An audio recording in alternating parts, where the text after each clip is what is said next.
Bonjour et bienvenue au balado collectif de la CDC des Appalaches. Bonjour Éric. Bonjour. Éric Gagnon, il est directeur du GRT à Lévis, Nouvel Habitat. Alors, c'est un développement en logement communautaire et de services professionnels. Éric, bienvenue. Merci. Explique-moi, c'est quoi un GRT? Oui, comme beaucoup d'organismes, on a un acronyme comme nom. GRT, ça veut dire Groupe de ressources techniques. Donc, peut-être pour vous faciliter à comprendre c'est quoi un GRT, je peux vous parler peut-être d'où ça vient. L'idée, c'est des mouvements citoyens, en fait, qui se sont regroupés suite de grands développements d'infrastructures. C'était souvent dans les grandes villes, mais aussi en périphérie, en région. On peut penser à la Société Radio-Canada quand ils ont exproprié le faubourg à Amlas ou encore quand ils ont fait les grandes autoroutes à Montréal, l'aéroport. Donc, c'était souvent des quartiers populaires qu'on expropriait. C'était la même chose à Trois-Rivières, à Québec. Donc, on passait les autoroutes, on les passait pas dans les quartiers les mieux nantis.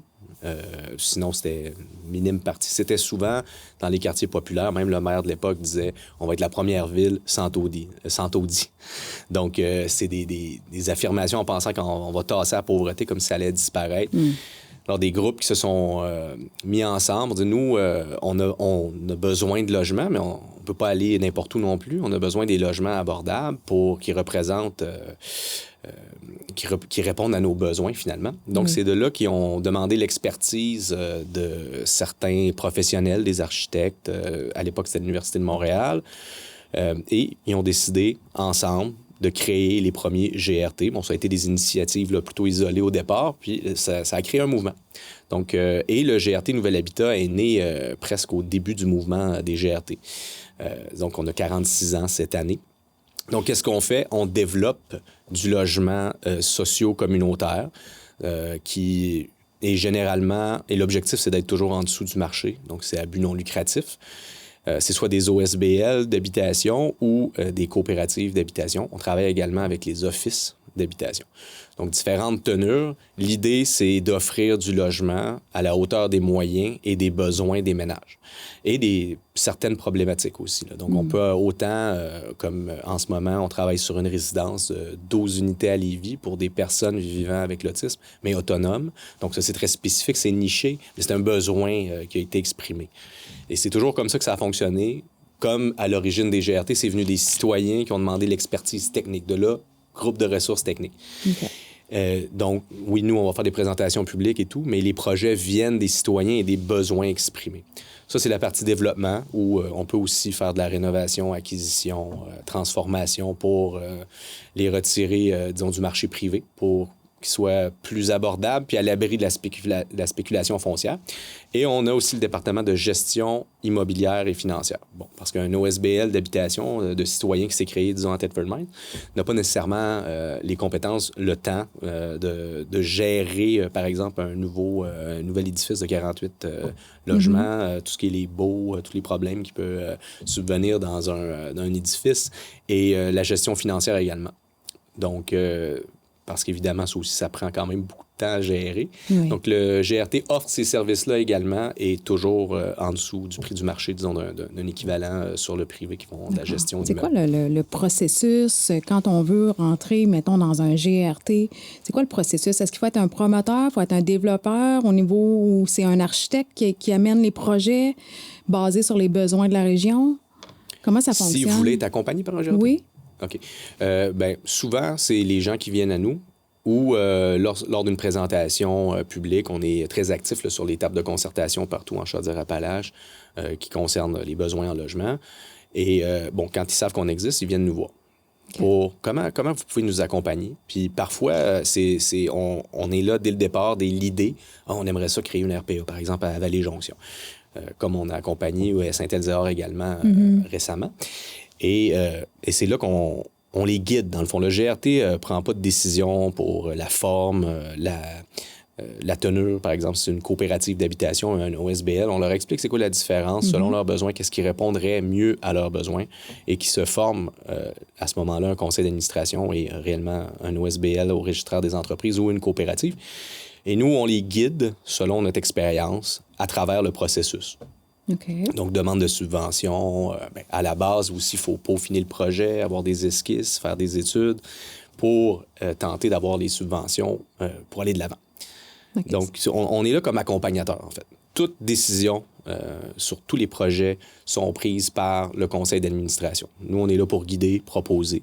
OK. Et pour que ça aille le plus rapidement possible, malgré les embûches qu'on peut avoir, parce que les fonds, veut pas, gouvernementaux, c'est relativement long, autant Accès-Logis que le nouveau programme d'habitation abordable. Ça peut être assez long à développer pour plein de raisons administratives et tout. Donc, l'idée, c'est de faciliter un peu le processus avec eux et s'assurer finalement de la viabilité de ces projets-là, autant au niveau du développement que de l'exploitation. Est-ce que vous avez comme des consultants externes? Parce que là, je remarque qu'à l'interne, est-ce que vous avez des architectes, des ingénieurs? Le service technique, il consiste à quoi? Bien, à ce niveau, au niveau du développement, nous, on est comme la courroie de transmission, je dirais, entre les professionnels et le groupe. Donc, on travaille avec les architectes de l'extérieur, en fait. C'est pas des architectes du GRT. Au début, il y en avait. D'accord. Mais maintenant, en fait, par exemple, dans Accès-Logis, on allait en appel d'offres pour ça, pour les professionnels. Maintenant, avec le programme d'habitation abordable, on peut y aller en clé en main ou sur invitation. Donc, on va suggérer au groupe certains professionnels avec qui on travaille. Ça va être encore une fois le groupe qui prend la décision.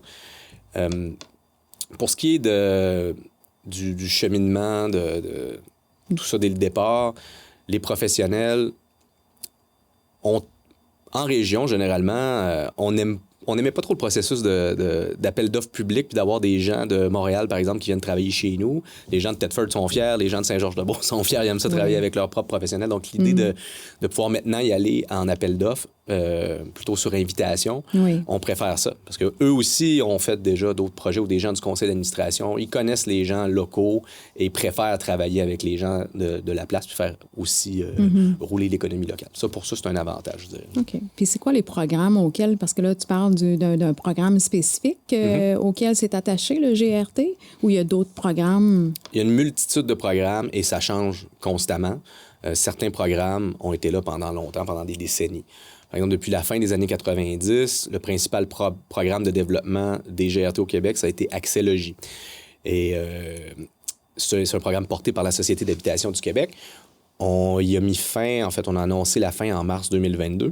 Ça a été remplacé par le programme d'habitation abordable Québec, donc qui remplace Accès-Logis, toujours porté par la Société d'habitation du Québec. Puis sinon, il y a d'autres fonds de la SCHL, la Société canadienne d'hypothèque et de logement, qui sont parfois périodiques, parfois qui sont complémentaires au fonds. Par exemple, pour avancer des études, on peut travailler avec le fonds initial pour être en mesure, parce que quand on crée un OBNL, ils n'ont pas nécessairement de fonds pour avancer seulement même des esquisses, les études préliminaires, études géotechniques, tout ça, pour que le dossier soit assez avancé pour obtenir la subvention ou la convention avec la Société d'habitation du Québec. Il y a aussi des fonds fiscalisés. On travaille notamment avec le Fonds Desjardins, le Fonds de solidarité FTQ, dans le développement. Ça vient quand même du ministère de l'Habitation, mais la gestion est différente. On le fait directement. On n'a pas la Société d'habitation du Québec comme intermédiaire. On travaille directement avec les agents de Desjardins pour développer ou de la FTQ. Dans la région, ça a été surtout le Fonds Desjardins. OK. Et sinon, il y a d'autres produits financiers qui nous aident, là, comme le capital patient, Fonds IMO social qui vient de notre association nationale qui s'appelle l'Association des groupes de ressources techniques, qui va célébrer ses 35 ans cette année. Parce qu'au départ, il y avait plusieurs GRT, puis finalement, ils ont décidé de s'unir pour mieux représenter un peu le mouvement aussi au sein des instances gouvernementales. OK. Puis j'imagine que vous avez aussi des collaborateurs à l'interne pour développer certains territoires, comme l'OMH ou d'autres. On en a de toutes parts, évidemment. Puis c'est souvent sur l'étape de concertation où on va croiser différents partenaires comme la CDC, comme la CEF, tous les organismes qui sont préoccupés par le logement. De plus en plus, on voit des élus aussi sur nos tables. Oui. Ce qu'on voyait pas il y a 10 ans, quand on parlait de logement en région, on avait tendance à dire il y en a et c'est pas cher, comme c'est un problème de Montréal et de Québec. Alors aujourd'hui, en Chaudière-Appalaches, il n'y a pas un élu qui est indifférent à la question du logement, l'accessibilité du logement. Puis même des fois, c'est eux qui cognent à notre porte. Ben, à notre porte, je parle de, par exemple, une table de concertation en logement. Et ils viennent s'informer, voir comment nous, on peut aider à améliorer la situation. Ils ne sont pas nécessairement là à chaque rencontre, mais ils se tiennent quand même vraiment à l'affût, au courant de ce qui se passe. Parce que chaque semaine, quelqu'un appelle à l'hôtel de ville pour savoir « Pouvez-vous m'aider? Je ne suis pas capable de me trouver un logement. » Donc, nous, on est là comme, encore une fois, accompagnateur, tant au niveau des citoyens, les élus, les organismes communautaires, pour tenter finalement de bien les guider là-dedans, selon ce qui est disponible, selon les subventions disponibles. Puis on essaie d'analyser avec eux c'est quoi la voie la plus rapide et efficace pour développer avec eux. Qu'est-ce qui se passe en région? Parce qu'on sait qu'ici, dans les Appalaches, il y a quand même un fléau de retrouver aussi du logement abordable pour une clientèle un petit peu plus vulnérable ou qui vivent dans un contexte socio-économique plus difficile. Qu'est-ce qui se passe au niveau du GRT pour la région des Appalaches? On a quelques projets et il y en a eu plusieurs. D'ailleurs, tantôt on parlait des origines des GRT. Le GRT Nouvel Habitat, le siège social est à Lévis. Anciennement, ça fait pas si longtemps, 2017. Avant 2017, c'était le GRT de Lévis. Et ensuite, on a fusionné avec le GRT Beauce-Appalaches, qui était situé ici à Thetford Mines. Donc, le GRT de Lévis a développé plus à Lévis, évidemment.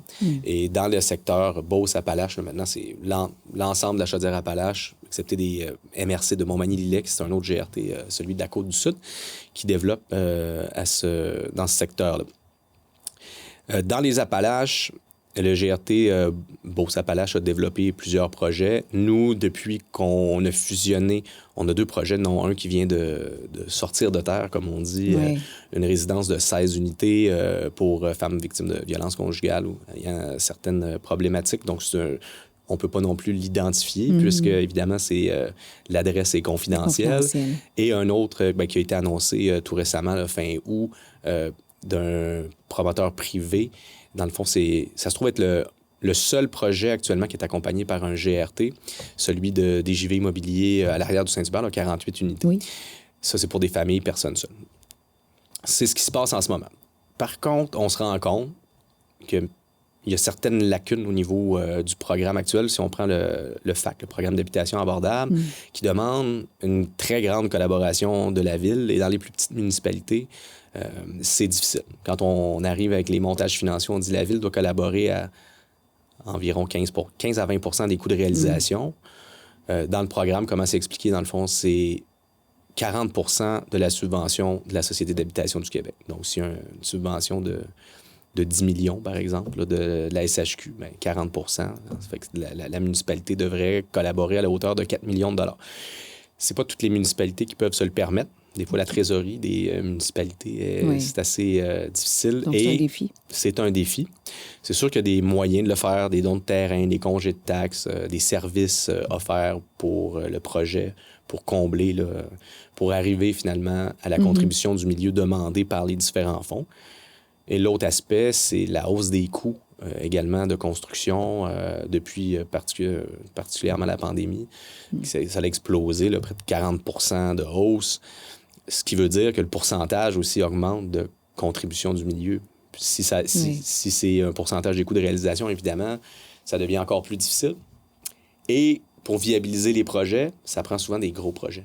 Quand on arrive avec des 10 unités une fois, c'est très difficile à viabiliser, puis on n'a pas le choix de... Il faut être transparent, puis le dire à nos interlocuteurs, nos différents partenaires.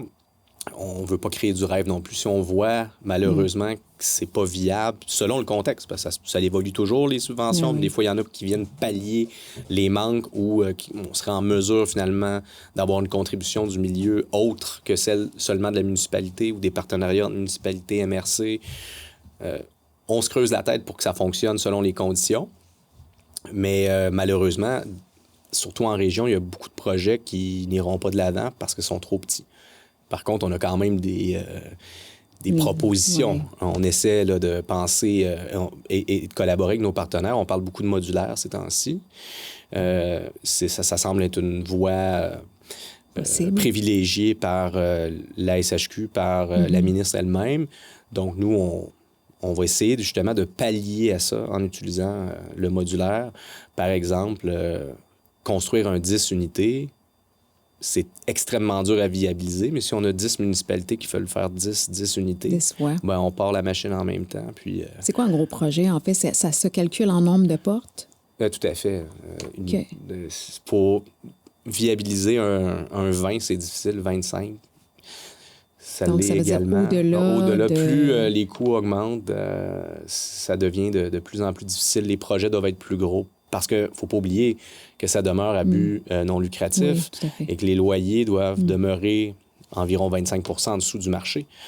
Donc, si on a un problème de viabilité, selon les règles du programme, on ne peut pas augmenter les loyers pour pallier au manque à gagner. Donc, là, soit on s'endette. Donc, de là, l'importance de faire bien nos calculs au départ pour ne pas développer un projet que d'emblée, on sait que dès l'année 1 d'exploitation, on va être en train de s'endetter ou endetter le groupe. Les groupes, on parle des OSBL créés, là. Ils n'ont pas les moyens de... Sinon, justement, ces projets-là... qui ne sont pas viables, de toute façon, n'iront pas de l'avant, même ne passeront pas. Ils vont être refusés, tout à fait. Dans le processus. Tout à fait. Donc, il faut trouver des moyens à ce que les plus petites municipalités ne soient pas pénalisées. Oui, on travaille là-dessus avec différents fonds, avec l'idée de travailler à la chaîne, peut-être avec certaines entreprises modulaires, pour ne pas, justement... Brimer. Oui, les petites municipalités, parce qu'on voit qu'il y en a partout des besoins maintenant. Ah oui, tout à fait. C'est là, pas parce c'est pas juste un gros centre, là, c'est vraiment en région, on le ressent bien aussi. Là. Puis, je serais portée peut-être à te demander, c'est quoi la différence entre un logement abordable versus un logement social? C'est en concertation, parfois, il y a certaines questions qui sont abordées sur ces deux différences-là, puis j'aimerais peut-être que tu puisses clarifier ça. Tout à fait. Les logements sociaux, c'est des logements qui vont souvent être subventionnés, non pas juste au développement, mais la personne ou le logement. Donc, ce qu'on appelle les PSL, les programmes de supplément au loyer. Donc, ça s'adresse à des personnes à plus faible revenu. Quand on a un PSL, par exemple, on paie 25 de nos revenus. Quelqu'un qui est à l'aide sociale, ça va être facilitant parce qu'on sait qu'avec environ 800 $ par mois, essayer de payer son loyer, sa nourriture, tout ça, c'est très difficile. Ouais. Donc, le logement social va venir pallier au manque, puis ce qui va aider les gens à sortir un peu la tête de l'eau. Ensuite, le logement communautaire ou collectif. Nous, souvent, on va englober les deux dans le logement collectif. C'est que ça appartient à la communauté, ça appartient à l'OSBL qui a été créé de citoyens qui voulaient le projet à la base. Donc, de là, l'idée de logement collectif ou communautaire, parce que ça appartient à la communauté. Le conseil d'administration, comme tout conseil d'administration, c'est rotatif à chaque 2 ans. Donc, c'est les gens intéressés de la communauté, normalement, qui s'impliquent. Et ce qui assure aussi la pérennité de l'abordabilité. Oui. Parce qu'un OSBL, souvent, est formé de son conseil d'administration de gens résidents. Donc, on ne veut pas augmenter les loyers pour augmenter les loyers. De toute façon, il y a une limite permise par les programmes. On ne peut pas dépasser ça, mais des fois, on peut être en dessous. Quand on peut être en dessous, on peut le garder en dessous tant qu'on est capable d'avoir les fonds nécessaires pour se constituer une réserve, pour faire les travaux d'entretien. Et avec les normes qu'on doit respecter, que ce soit de la SCHL ou de la SHQ, c'est des normes très élevées en bâtiment, tant au niveau éco-énergétique, la qualité des matériaux. Normalement, on n'a pas de travaux majeurs à faire avant 50 ans. Donc, c'est pas parce que c'est du logement communautaire, collectif, que c'est de moindre qualité. On n'a pas de produits de luxe, des comptoirs en marbre, tout ça, mais je vous invite à aller les visiter. On pourra en faire d'ailleurs, là, si ça vous intéresse éventuellement dans la région. Puis ça peut être une façon aussi de briser les préjugés qu'il y a envers le logement collectif, parce qu'on se dit, bon, c'est peut-être pas bien entretenu, c'est peut-être fait en carton. Mais non, pas du tout. Les normes... Il y a vraiment une qualité au niveau de la construction, au même titre qu'une qualité standard qu'on va appeler un logement standard. On nous en impose plus. Okay. Pour être certain que les fonds publics sont bien utilisés, puis ça va servir et ça va durer longtemps. Okay. Donc, c'est sûr que on regarde un montage financier d'un des GRT, ça semble élever les coûts de réalisation, mais les normes qu'on doit respecter sont très importantes, ce qui fait que ça augmente le coût de réalisation au départ, mais sur le long terme, on est gagnant. Parce que quand on doit faire des travaux majeurs après 10 ans, ça devrait pas dans une construction neuve, mais on peut très bien couper les coins ronds, faire des habitations beaucoup plus rapidement, moins chères. Mais est-ce que c'est dans l'intérêt? On veut, pour régler la crise du logement, que ça se fasse sur le long terme. Donc, c'est un investissement dès le départ pour s'assurer de la qualité des bâtiments. Parce qu'on veut pas créer du logement pour créer du logement. Non. Il y a plein de privés qui le font. Nous, notre préoccupation, c'est que tout le monde ait un toit qui répond à ses besoins selon ses moyens.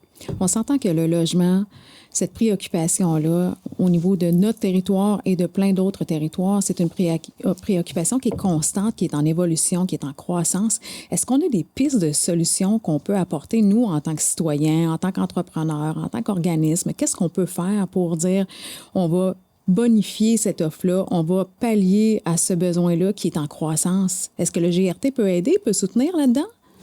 Bien, c'est certain qu'on peut aider tout regroupement qui va faire la promotion du logement.